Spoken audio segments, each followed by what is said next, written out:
Okay, who joined in by iPhone?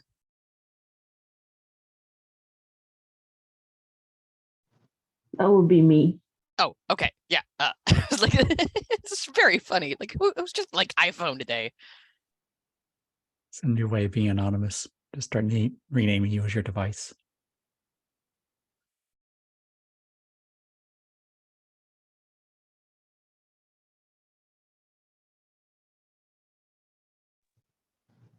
I named it.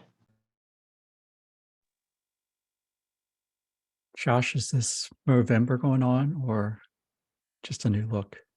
The latter, but I'm happy to be part of the cause.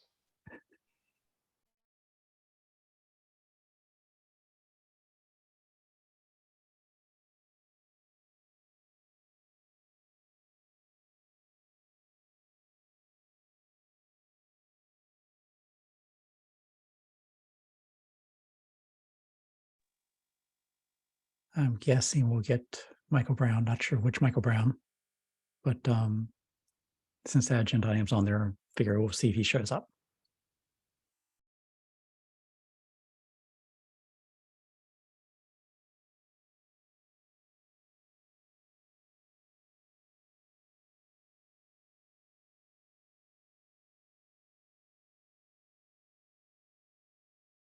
I mean, he could still be recovering from KubeCon.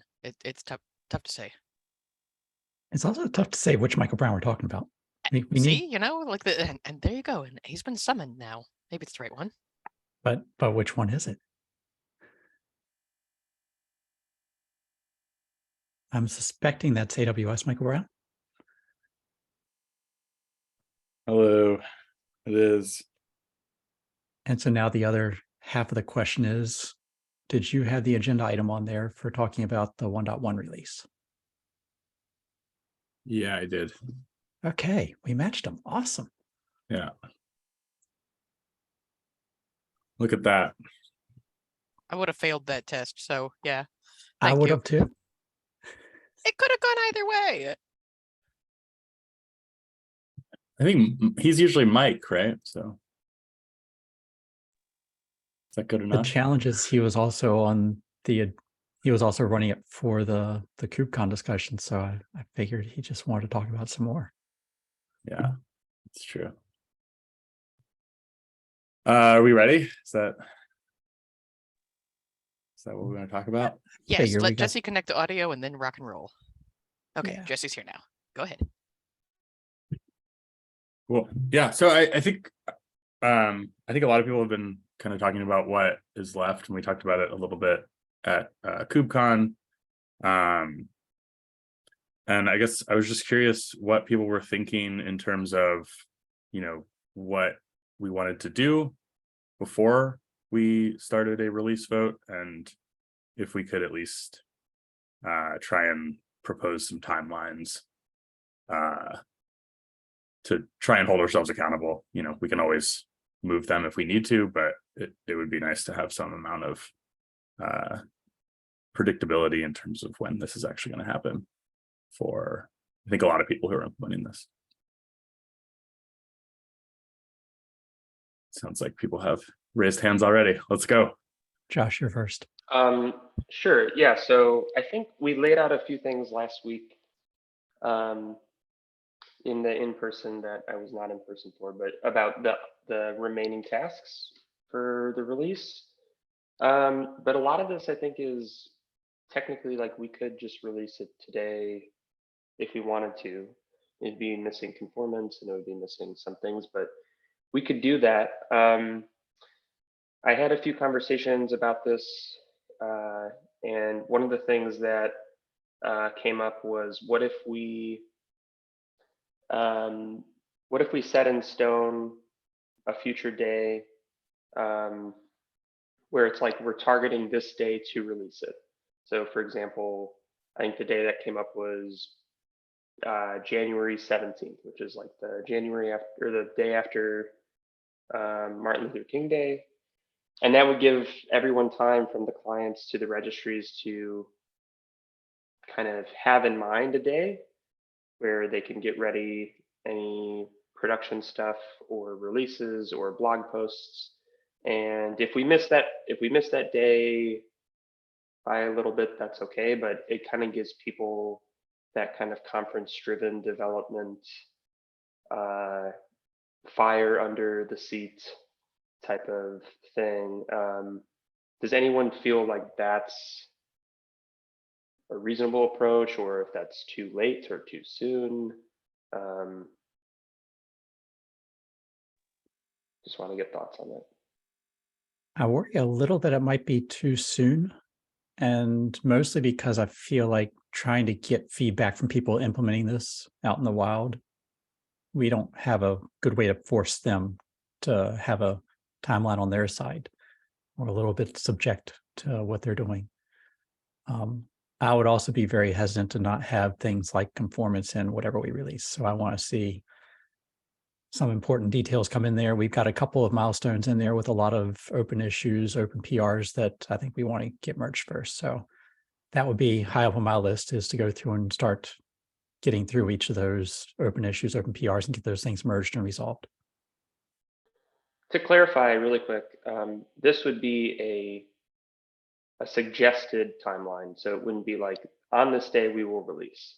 Like as a group, we can come up with checklists, and given that we have this day in mind, let's try as a group to divide and conquer that checklist. And if we get there, we get there. So basically, Brandon, anything you're saying, I think if we put a day out, it will encourage people such as myself to take a look at conformance, or for the client implementers to take a look at the client. So just to clarify. I will take it next. I think that timeline is a little aggressive, given as we're just about to walk into Thanksgiving, like American Thanksgiving, and then Christmas as well. So I would actually move that by about, call it 2 weeks, make it like January 29th, which will give you the backup of the new Cloud Native Security Conference in Seattle. Like if you wanted to be able to have conference-driven development, I got one for you. Beautiful. It's perfect. And separately, what that also does is that gives you all of January to be able to like remember what it is we were doing here. Because like that week between like New Year's and Christmas has this wonderful effect of being able to have everybody forget their passwords and what they were doing in the first place. So I think I'd caution for being able to really pick up around like January 2nd. And I recognize I'm saying that on November 3rd. And I will take any comments off the air.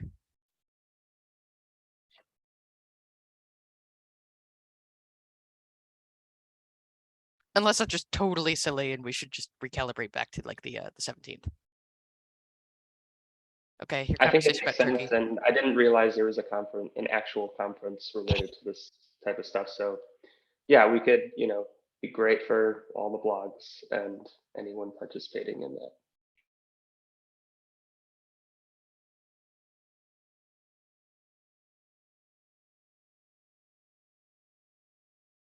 Jesse, passing to you. I'd say Michael because he raised his hand first. Hot potato. No, I put it down and then put it back up. So you would. Oh, then it's me. Yeah, I just wanted to call out one thing on timing. This has come up a few times. I've talked to some of you individually. I think it's good to recognize that some of the implementers of this are going to be open source projects. Some of the implementers of this are going to be really flexible on how they can implement and expose to users and gather data, and others aren't. So we sort of have the spectrum. I can speak to, sort of our contributions and implementation in ECR. This is not the type of implementation that we can iteratively release. So one of the things for us is like, we're going to have a lot of data, but we're not going to be able to get it until we can release. And we can only release if we have a GA spec. Now, that's not to apply pressure. It's just to sort of add context and say, if we're going down that road, we can do a lot of testing internally. We're actually even happy to just take bits in, take projects in, send us PRs, and we can test things internally against an implementation we have.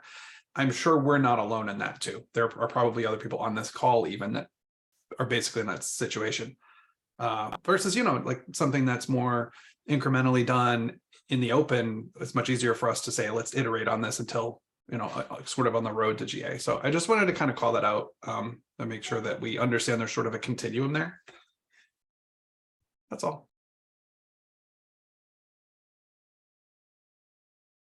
What is the name of that conference?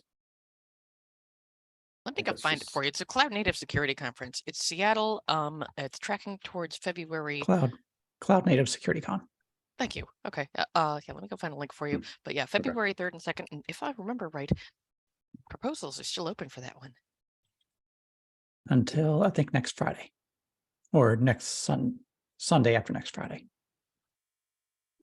Cool. Yeah,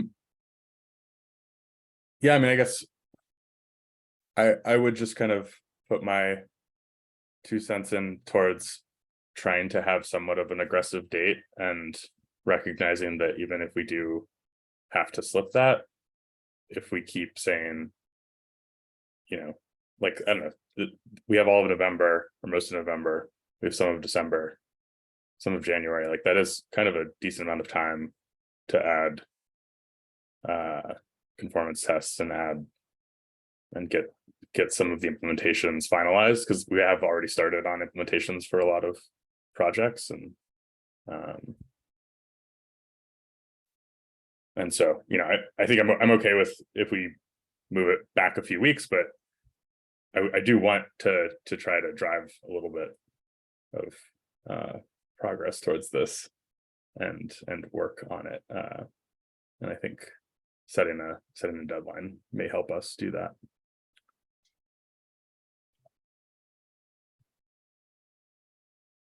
I think my comment was try not to ruin Christmas with this.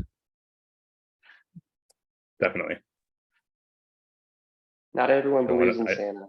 I don't want to be the Grinch. I understand, but it's sort of like there's a traditional thing that happens at the end of the year where like people kind of wander off, and I wouldn't want to be able to like have that be something that stops us from releasing. And Yeah. I have put the correct links over into chat around Cloud Native Security Con North America 2023. Cool. In the alternative, the other one that I would link, if something happens and we're just not there yet, I would then track towards probably like April 10th, the week before KubeCon Amsterdam, but that's a really long way off. So No, that's not a long way. shh, dates and calendar are closer than they may appear, but separately trying to be able to make sure that we have like some understanding of like, if we really slip, here's our next real conference driven development deadline. But I also hear Jesse around like, hey, look, we can't ship until we've shipped. So But we can, like, just to be clear, like we can do meaningful work. We can still help like in the community, and we can help test things. We just Exactly. can't ship. That's okay. Well, I mean, Yeah. let's be honest, right? We lived on release candidates of the OCI specifications for probably 3 years before they went with the first one OGA. That's right. So release candidates, the more we have and the more we get use out of them, the better we'll feel about them. I think the maintainers will be more, inclined to, want to go ahead and merge that release once we get a lot of good feedback. I agree. I don't see Jason here, but I know that he's made the observation that we'd like to just generally see more clients as well. So giving us some time to get changes into GDCR and ORSGO and other libraries that are implementing this, and then their client builds and doing some of that test, that makes sense. And honestly, circling back to Amy's point, we're going to run out of calendar soon, so we might as not well force the function, right? That's okay. Yeah, great. I did laugh to myself, as Mike probably remembers. I had a whole implementation against the runtime spec that had a whole life cycle. I started it and shipped it and killed it. Oh, like before we got to GA. Sorry. So yes, definitely familiar with that. Yeah, we don't want to do that either. There's nothing wrong with setting aggressive dates, but it's open source, so it's harder to drive the delivery cycle. I'm very much conscious of we can always live within a release candidate for a while. And so part of my question coming up next was going to be, what's the rush to turn this from release candidate to GA? My own thoughts is it would be nice to see those clients. It would be nice to start seeing people using us for a while, get some traction out of it before saying, okay, now we're confident that it's done.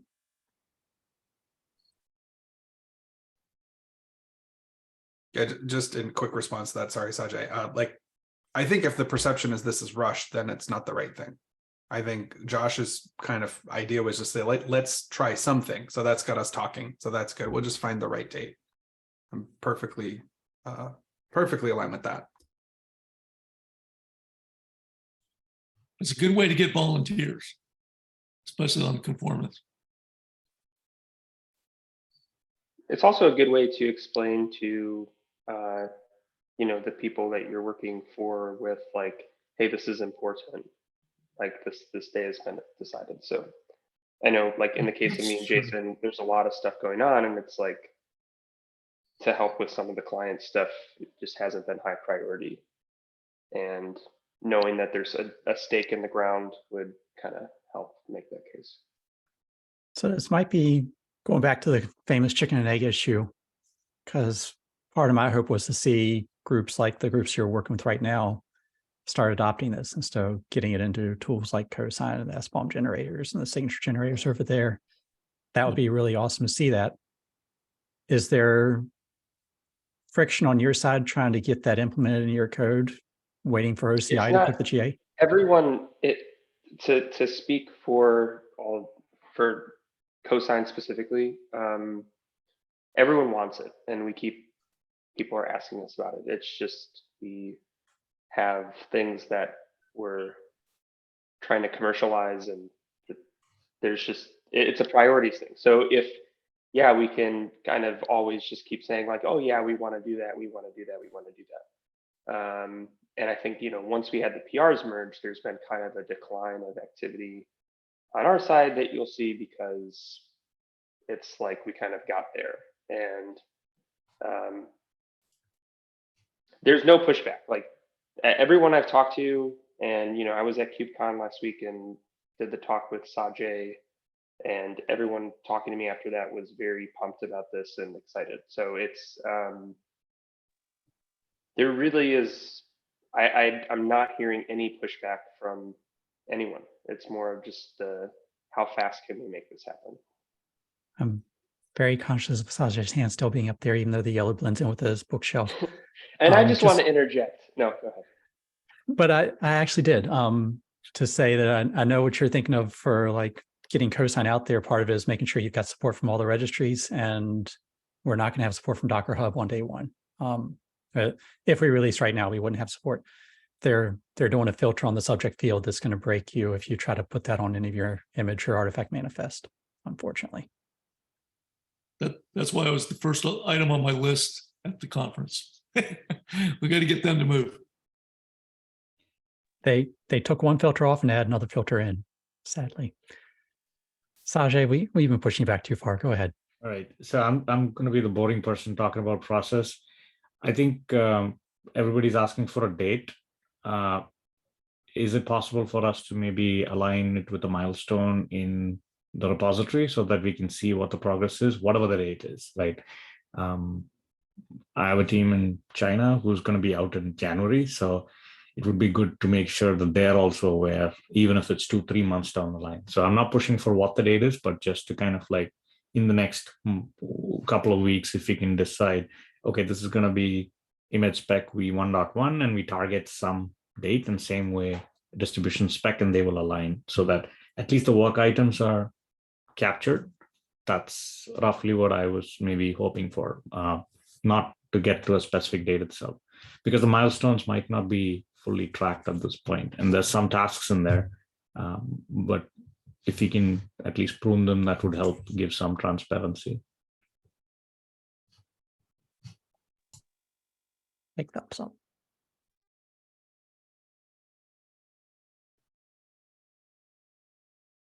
Yep, good point, Sajay. We'll just think on both specs, we'll have to cross-reference the image to distribution and distribution to image, of course, and then we'll also need to we have some third-party dependencies, right, on these client tools and registries, getting the right updates. So, but I don't, Docker Hub will follow, I believe, what happens in registry, right? So The challenge of Docker Hub isn't so much that they're doing it. It's if we try to get adoption from tools like Cosign, who have been trying to be very registry agnostic, you get a chicken and egg issue where they're not going to start pushing it in that format until Docker Hub supports it. Docker Hub doesn't see the pressure doing it since there are no clients that are pushing for it. Right. Yeah, I think we still have an issue with remote references to versus local only digest. I don't know. There's a good answer to that. I know. I do want to point out though, within the past week, Zot has started adding support on their side on the registry server side. So we are seeing some movement from one group. Okay. Josh. Okay, back to me. Has anybody, so the Docker thing on that point, I just want to clarify and ask, has anyone played with it, A? B, I believe that will be fully supporting of the fallback. Am I understanding that correctly? I'm not sure about fully, but it does work on the fallback, yes. Yeah. How So not- does how ICR not for fully? that matter. The fallback pattern works. But How not fully though? the problem is the spec says you can't change the manifest to a non-OCI image, and that's how they're solving the problem.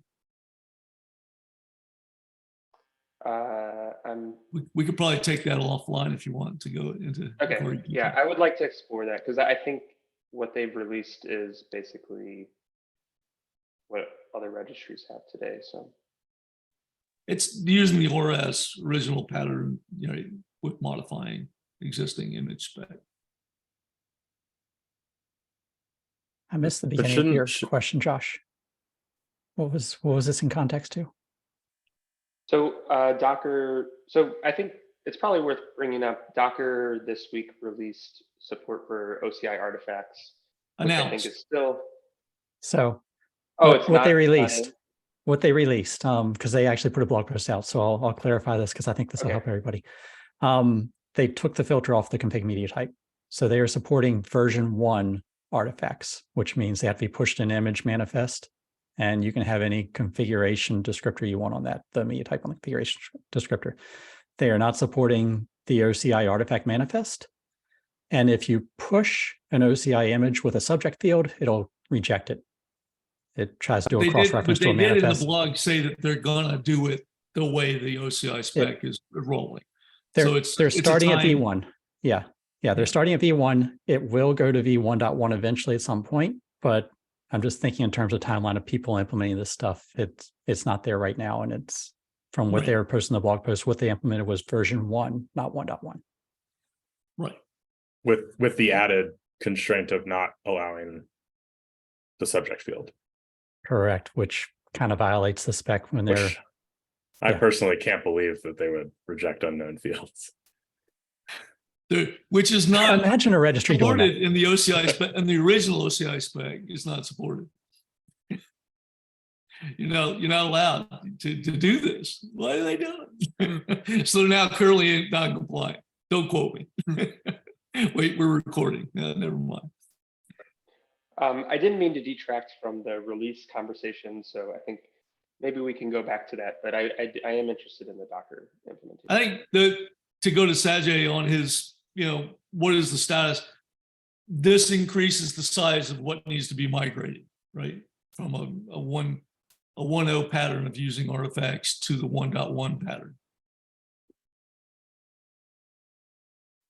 We're gonna have some migration discussions to have happen, before we can really close on our 1.1. Well, the fact of the matter is that it's a new version of the spec. So there could be registries that just don't support it day one. And I don't think that that's really, that's unfortunate, but I think that that's expected. And That's why we have versions, and I think that's why the conformance stuff will come into play. So I don't know if it's something that should block the release. Yeah, I'm not worried Feel about it free to blocking disagree, us from but- releasing. I'm worried about it blocking us from getting people implementing it and getting that feedback from the community that says it's working. That's my bigger fear. We don't want the community to fork. We want to bring everybody together again. Right. And And you also want, we've got some breakage against the 1.0 spec, not just the 1.0 original release spec, but also modifications that happened to the 1.0 spec that haven't re-released again. And then one of the questions that came up at the conference was, are we going to do an updated 1.0 spec? Well, in addition to doing an updated release, does it make sense to update the 1.0 conformance to check for fields like subject and make sure registry isn't blocking it? And that way we Bingo. can put something in our conformance check there that says, hey, you're 1.0 conformant if you do this. And then make a nice request to fix it.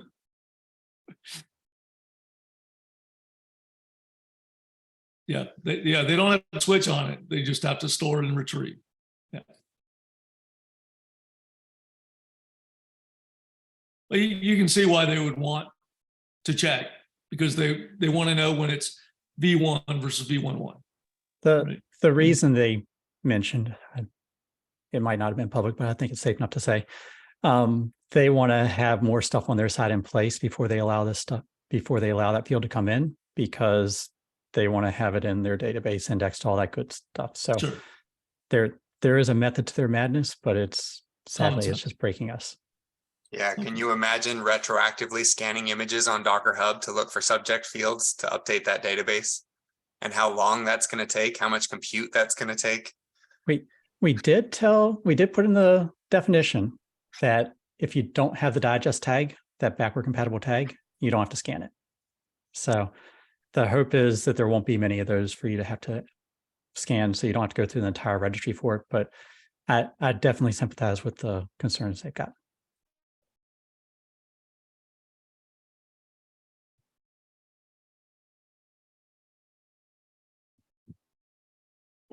And just in case anyone didn't understand my joke earlier, I work on ECR, which also doesn't support the unknown fields. I'm not bullying anybody. Stricter than Docker Hub. Yes. there was enough laughing, I think. Yeah.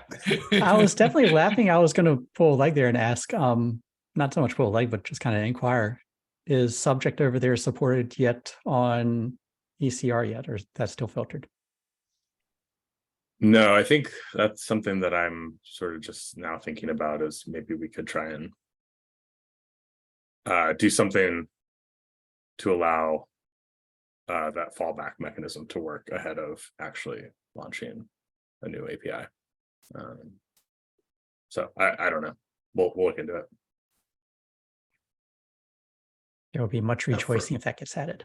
For posterity's sake, we're fairly far along in implementation and been doing stuff sidecar, like alongside this work. So it won't be a GA, then we go build it.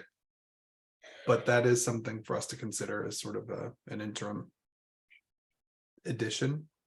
I don't know. Yeah, that's worth talking about.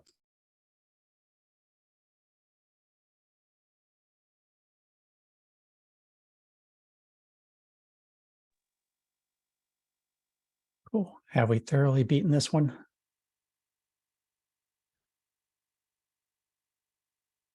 I only mention it because I think I saw at least one other name there, and we had put some other items on, so I didn't want to completely derail the conversation from some of the other thoughts.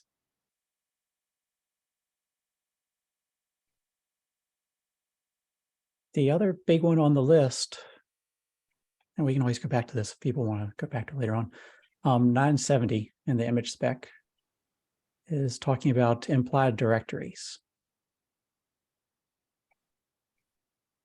So it gets into a bit of image spec, it gets out of my comfort area, and so I just wanted to bring it up to get some more eyes on this. Thanks, Bjorn. Yeah, and hi, I'm Bjorn. I'm the author of the pull request, so happy to answer any questions both about the spec change as well as existing implementations like Podman and Moby. So has anyone else had a chance to look at this one yet? This is also why I put it on the agenda, because I had a feeling the answer was going to be stunned silence.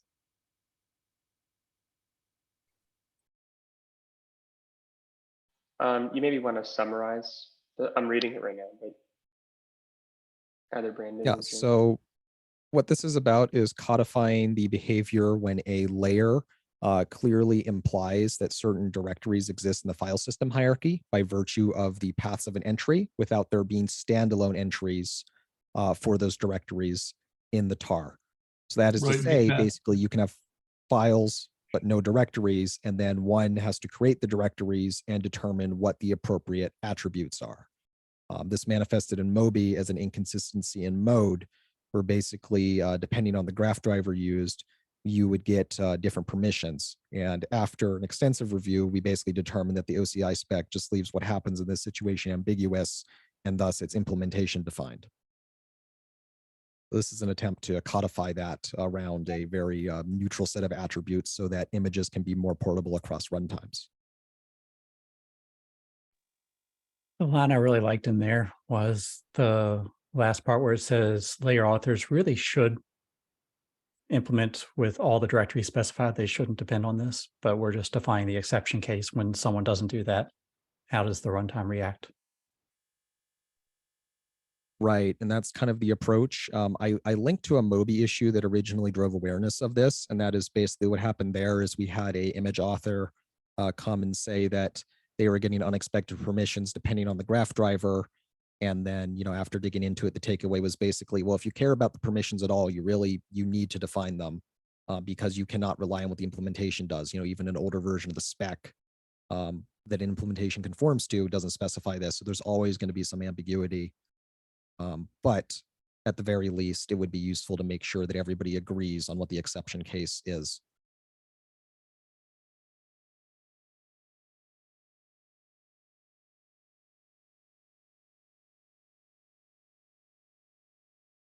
So you'll probably need to do an entry into the runtime spec, or at least open an issue there to explain, what we're going to do on the rootfs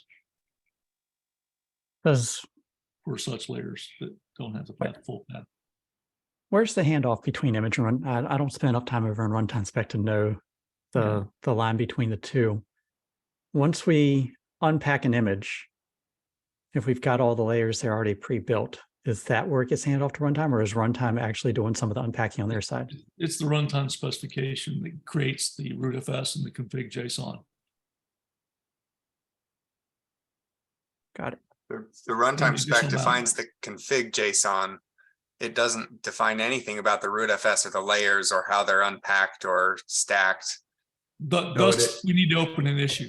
Yeah, it implies that it handles the creation of it. It doesn't describe how. So that's yeah. Exactly.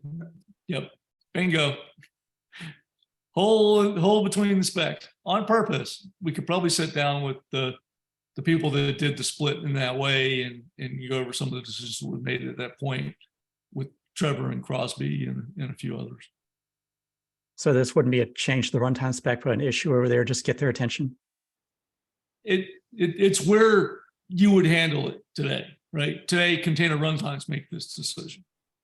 We could certainly do a little investigation, if you will, right, between the two major container runtimes and see. We could pull in Derek as well, for example, and get some details. He just recently refactored some of that code in Container D and certainly all the snapshotters, just like the graph drivers in TNN's release and the graph drivers in Cryo have to handle. So yeah, this is a space that and it's not just the path. It's also, what does it mean when you don't have a UID set? We've got some issues in that space.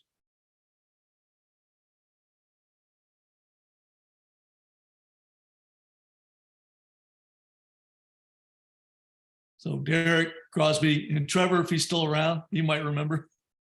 Or we could just go through the history of the runtime spec and see if there was anything written down. My goal with this one is just knowing that it was low enough level that I want to get a few more eyes on it. So if it makes sense to open an issue up over there, that works for me. Maybe Peter Hunt might be able to give you some details in Cryo or session. Right. So I guess I'm what I am trying to follow is where this ties back to the runtime spec. Are we saying that because typically, the software that is implementing the OCI image spec, specifically where we actually care about implementing this as a runtime, it should be surfaced there for visibility?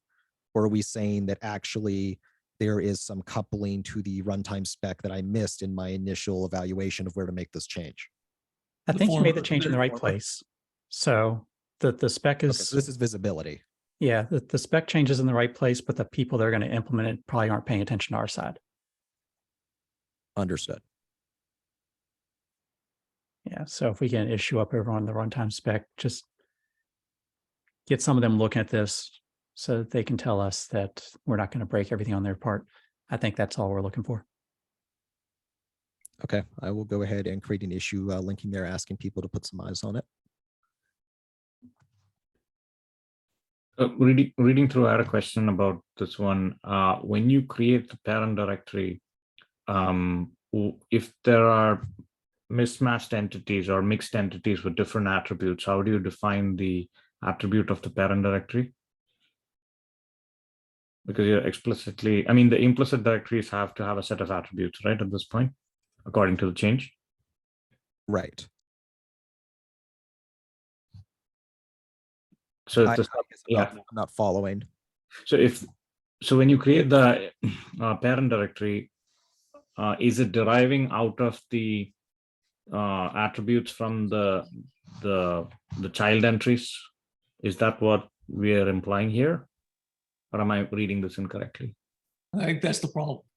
I think it only sets the attributes we specified. So we've got line 70 to 74, where we say these are the modification time, the UID, the GID, and the mode, and that's all that's set. Am I missing part of your question, Sajay? So no, it's actually 68 that when applying a layer, implementation must create a parent directory implied by entries path, right?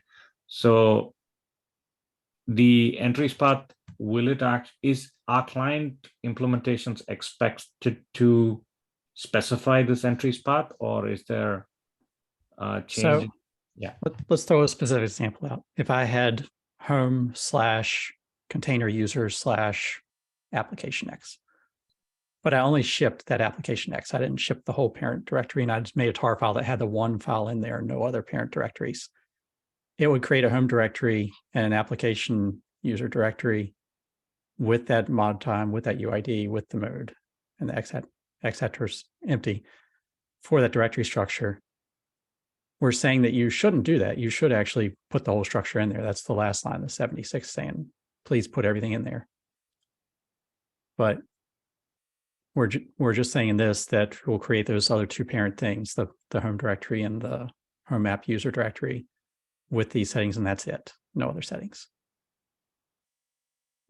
okay, so we're not, so there's no implicit creation, or at least warn that implicitly. For example, application X could have one attribute, and in the same location, you could have another file that has a different attribute set, right? So the parent needs to be fully qualified in some way, or the whole hierarchy needs to be present. Depending on what you're using to run it. So if you have like an overlay file system, you actually have to create those parent directories in there for the overlay to work. And so this is saying, don't look at the child files at all. Okay. Makes sense. All you're doing is just saying, what's the user of the container, get that UID, get the GID, set those, and that's it. Am I Right. And saying like the right, mental Bjorn? model I would use to, yeah. So like the mental model I would use to describe this is basically in the case that metadata is missing from the tar file, something has to be chosen as the metadata. And now we are explicitly defining what those attributes are, as opposed to leaving it as a question mark. It's a situation that already exists in real implementations. It's just not explicitly stated what you should do, or if this is something that the spec encourages, permits, or discourages. Yeah, but nothing in what we're defining here uses the actual child file created to define the parameters. So we're not looking at the UID and the GID of the file within the directory. We're just looking at the UID and the GID of the container, the run. Exactly. configs running. So, if there's no, in the example of a Docker file, if there's no user clause, then that will be root. In the case of a user clause, that will be the container's default UID and GID.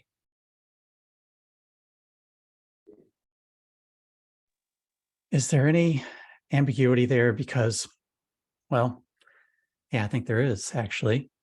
Yes. When you pull a blob and you've got the tar file, that's not necessarily associated with any one image. And so you don't necessarily have the image config JSON. To put it a different way, you could pull this blob from 2 different images, and 2 different images will have a different user and a different setting in there, different GID, different UID that they're going to use to run the same blob. Does that cause a potential ambiguity? I don't think there is any ambiguity from the perspective of like maybe the phrasing and or positioning needs to change if we think that's a problem. I think the unit that we are reasoning about when it comes to how these hierarchies are created and how permissions are applied is a complete container image with a as a discrete entity. And so we're referring to layers and putting this in layers because that is how they are implemented as a tar archive. But what is the correct permissions? That's something that's essentially defined at runtime as layers are applied and as a root of S for a container is built, and it's not defined at the time that the layer is created, if that makes sense. Yeah, So I I guess don't necessarily see an ambiguity there, because if you have the same layer that's shared between 2 different images, what a conformant implementation would create attribute wise for each image is discrete. Despite the fact they share a layer, there could be different interpretations because of subsequent layers and the image config. I guess where I'm going is when you get into the implementation, those layers get shared. And so while the image spec defines it with the thought process that this is how we define an image, when we look at how something like Containerd implements this, they're going to unpack the blob one time, no matter how many images use it. And so it could get into a scenario where, depending on the order that you pull images, you might have a different set of file permissions.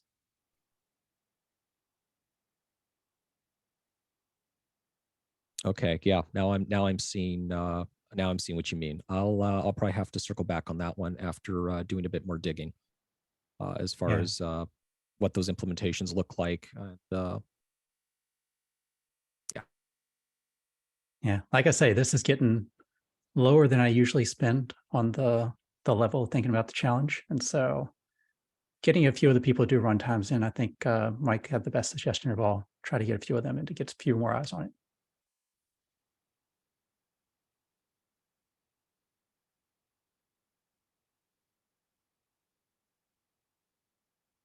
Yeah, if you definitely paying Derek McGowan at least, he'll set you right.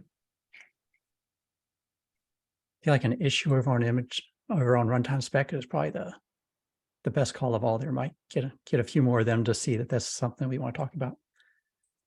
Yeah, and you can paint the run C people too. They do set up for integration tests just on this problem. So yeah, I mean, I think fundamentally, like it's useful to define, but yeah, if there is ambiguity there based on exactly how layers are shared between multiple root FSs, at runtime, then the best solution probably is going to be to recurse up the file system hierarchy, looking for UID and GID or something like that, and then propagating it back down. It's solvable. Yeah. It's just whether or not the proposed mechanism is sufficient given the diversity of implementations. Yeah, you either recurse up or you define it as a fixed standard and say it's all root at that point, and don't try to get selective. Root and user. Yeah.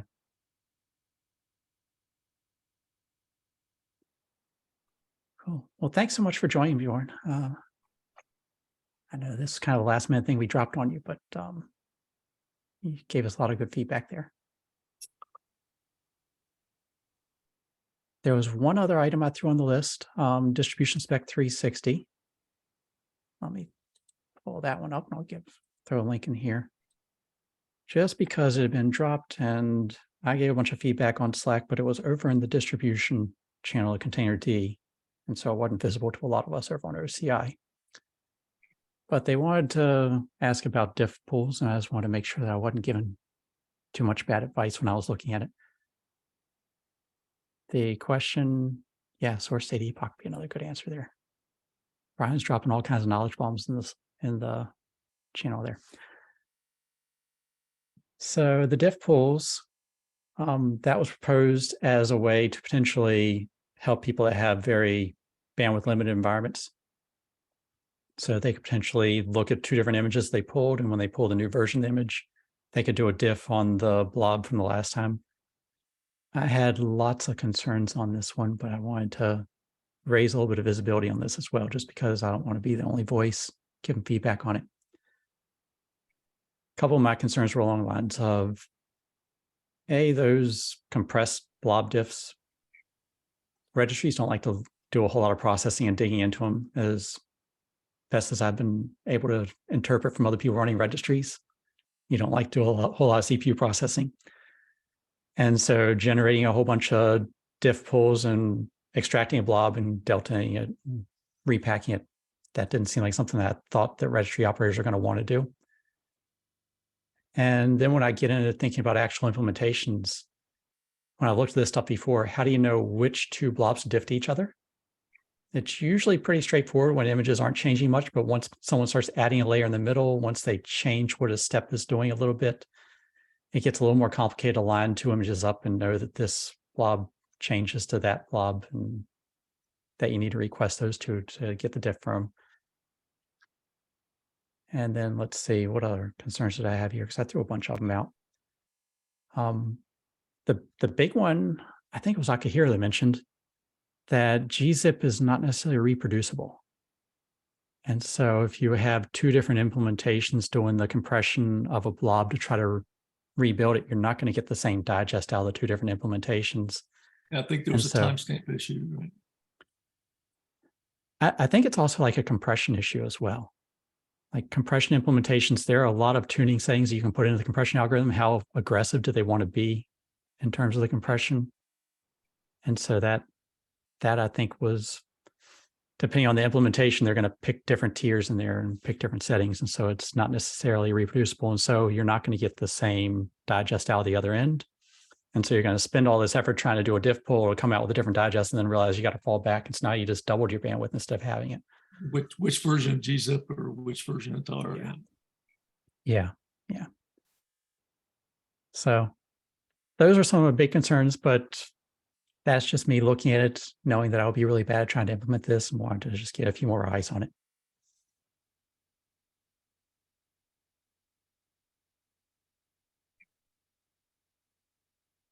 It's an interesting request. If I was to think about how I would do it, I wouldn't do it in the distribution spec. I would probably lean more toward like the eStarGZ implementation, because there they can do pulls from within a gzip tar file of certain ranges and pull out individual files they want to see. And that would make a lot more sense to me. Files or pages? They pull up the table of contents and find which pages they need to get for which files. Yeah, so exactly. they have a method to do that madness within eStarGZ. And so it just made sense. Yep.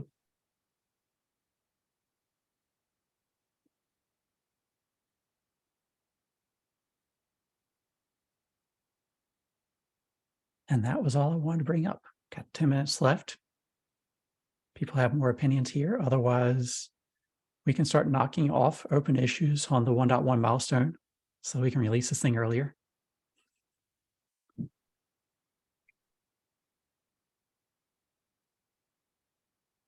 Yeah, more local mirroring, definitely. I think the big concern when they're pulling these things is they've got images that they are pulling from upstream that change one file in it, but it changes the entire blob. And so they're pulling it all down again. And my initial comment to them was, well, they really should be just restructuring their image. Put the stuff that's static so much in one blob and put the things that change in a small blob at the end of the build, and that would solve all their issues. But yeah, that's not necessarily possible depending on who's building the image, if you don't have control of that. That's a good point, Brian, on the why do we need layers for? Let's.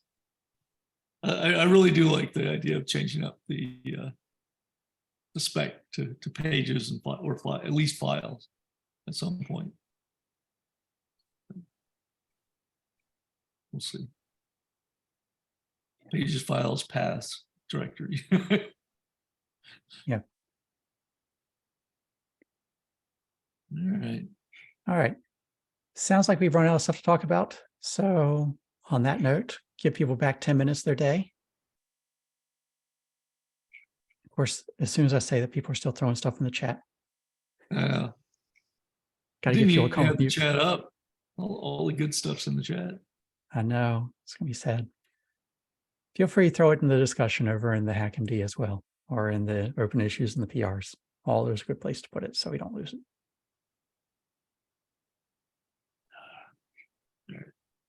On that note, give people back 10 minutes of their day. Thanks so much, everybody. Have a good one. Cheers. Good to see you all. Thank you. Bye. Bye.